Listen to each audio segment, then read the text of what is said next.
দিগন্ত বিস্তৃত ধান ক্ষেত, মাঝখানে এক চিলতে জমিতে সবুজের মাঝে কালচে ছোপ ছোপ। অবিশ্বাস্য হলেও এটাও ধান ক্ষেত।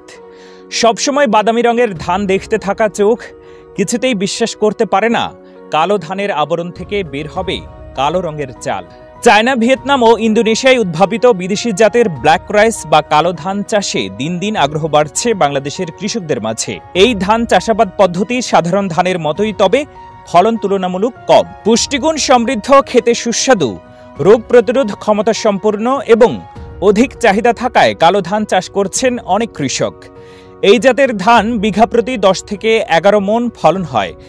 এই ধানের গাছ, পাতা, কাণ্ড, ধান, চাল ও আঠালোযুক্ত ভাত সবকিছুর রং কালো হয়ে থাকে। অন্যান্য অনেক জেলার মতো রাজবাড়ীর পাংশা উপজেলায় চাষ হচ্ছে এই ব্ল্যাক রাইস। এই ধানের চাল পুষ্টিগুণ সমৃদ্ধ হওয়ায় আবাদে আগ্রহী হয়ে উঠেছেন চাষিরা। তারা বলছেন, কালো ধানে খরচ কম, প্রতি কেজি ধান বিক্রি হয় 555 টাকায়, যে কারণে অনেকেই এই ধান চাষে আগ্রহী। তবে কৃষি বিভাগ বলছে, কৃষকদের ধান বিক্রির সুযোগ করে দিতে পারলে এর আবাদ আরও বাড়বে। সরেজমিনে গিয়ে দেখা গেছে, পাংশা পৌর শহরের কুলাপাড়া এলাকার ডাক্তার আব্দুল কাদের বালিকা মাদ্রাসার সুপার আব্দুল কুদ্দুস এবছর পরীক্ষামূলকভাবে ব্ল্যাক রাইস চাষ করেছেন। বাড়ির পাশে এই জমিতে সবুজ পাতার ফাঁকে দোল খাচ্ছে কালো রঙের ধান। এই ধান থেকেই হবে কালো রঙের চাল। এটি ব্ল্যাক রাইস বা কালো ধান নামে পরিচিত। পুষ্টিগুণ সমৃদ্ধ ও বাজারে দাম বেশি হওয়ায় ব্ল্যাক রাইস চাষে আগ্রহী হয়ে উঠেছেন অনেকেই। প্রসঙ্গত, প্রাচীন চীনে এই কালো চালের পরিচিত ছিল নিষিদ্ধ হিসেবে। এর কারণ হিসেবে বলা হয়ে থাকে যে এটি দীর্ঘায়ু ও কামোদ্দীপক হিসেবে ভূমিকা রাখে। এই বিশেষ গুণের জন্য এটি সম্রাট ও তার পরিষদের লোকজন ছাড়া সর্বসাধারণের জন্য তা নিষিদ্ধ করা হয়েছিল।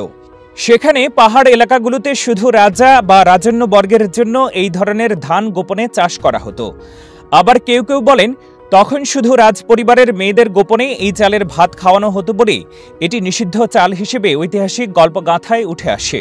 আব্দুল কুদ্দুস বলেন, তিনি ইউটিউব থেকে এই ধানের চাষাবাদ দেখেছেন। ঔষধি গুণাগুণের কারণে এই ধান চাষের ইচ্ছা জাগে তাঁর। পরবর্তী সময়ে তিনি 200 গ্রাম ধানের বীজ সংগ্রহ করে পরীক্ষামূলকভাবে 4% জমিতে চাষাবাদ শুরু করেন। আব্দুল কুদ্দুস আরও বলেন, চারা রোপণের 90 দিনের মধ্যে ধান ঘরে তোলা যায়। অন্যান্য ধানের থেকে রোগ বালাইও কম হয়, ফলনও ভালো পাবেন বলে আশা করছেন। এই জমি থেকে যে পরিমাণ ধান হবে পুরোটাই রেখে দিয়ে আগামী বছর আরও বেশি জমিতে রোপণ করতে পারবেন।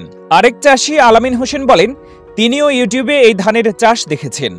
এই ধান প্রতি কেজি বিক্রি হয় 500 টাকার বেশিতে। তিনি জানতে পেরেছেন পাংশা পৌর শহরে এই ধানের চাষ হচ্ছে, তাই দেখতে এসেছেন। আগামীতে তিনি এই ধানের চাষ করবেন বলে আশাবাদী।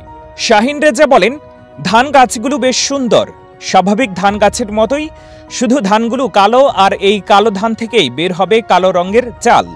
শুনেছি এই চালে ঔষধি গুণ আছে, অনেক রোগবালাই কমে যায় এই চালের ভাত খেলেই। এই চালের ভাত কেমন তা খাওয়ার জন্য ধান সংগ্রহ করে চাষাবাদ করব। পাংশা উপজেলা কৃষি কর্মকর্তা রতন কুমার ঘোষ বলেন, সাধারণ ধানের চেয়ে কালো ধানের দাম ও চাহিদা অনেক বেশি। কালো ধানে প্রচুর পরিমাণে অ্যান্টিঅক্সিডেন্ট থাকায় শরীরের রোগ প্রতিরোধ ক্ষমতা বাড়ায়। এতে থাকা ফাইবার হৃৎপিণ্ড সুস্থ রাখে। এছাড়া ডায়াবেটিস, স্নায়ুরোগ প্রতিরোধী। পাংশা উপজেলার অনেক কৃষকই এই ধানের চাষ করছেন। কৃষকদের এই ধান বিক্রির সুযোগ করে দিতে পারলে এর আবাদ আরও বাড়বে বলে আশা করছেন এই কর্মকর্তা।